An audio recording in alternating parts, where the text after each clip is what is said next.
Donc on va passer à l'écran de ce G3 qui est la grande nouveauté, puisque ce G3 intègre un écran donc 5,5 pouces d'une résolution 2K. Donc on va le passer en luminosité maximum histoire de me bouffer bien la batterie. Donc voilà, je vais vous mettre une petite vidéo, allons-y. Normalement il y a des vidéos de test.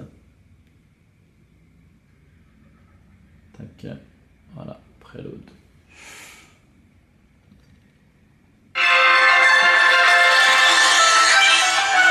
Donc le lecteur vidéo permet comme VLC ou MXR, on augmente le son, on baisse le son, ici, et la luminosité là-bas. Donc voilà le résultat.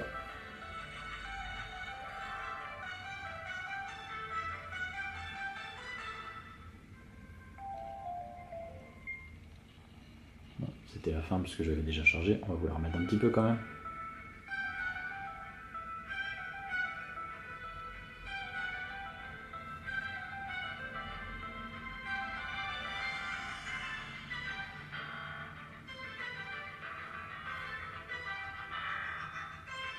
Voilà, l'écran est vraiment beau.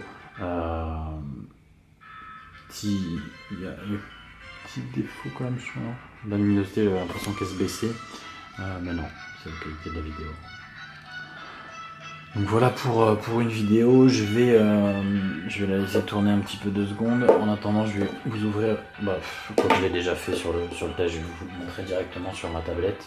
On va mettre ça en pause. Par exemple, voilà, sur la même photo, ce que ça donne avec un Z2, un G3, un autre 3. Je vous invite à aller voir l'article, c'est vraiment hallucinant la différence. Quand on prend un Z2 pourtant dans la main, on se dit waouh, l'écran il est exceptionnel. Je viens de sortir le test du Z2 il n'y a pas très longtemps également. Si on compare à un Z1, l'écran du Z2 est vraiment monstrueux.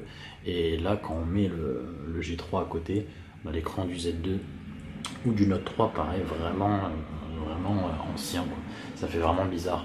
Alors d'un côté, les couleurs sont plus respectées, on a l'impression que c'est plus flashy et plus colorisé sur le G3, mais au final non, c'est juste un respect des couleurs, et l'écran est vraiment exceptionnel. Je prends une photo par exemple du Z1 compact qui est jaune.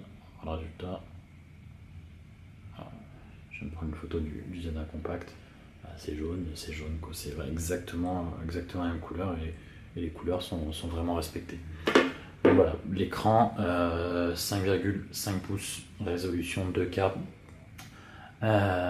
une intégration exceptionnelle, puisque on a en gros un écran de 5,5 pouces, alors que le Z2 par exemple a un écran 5,2 pouces. Je vais mettre les deux allumés à côté pour que vous puissiez voir.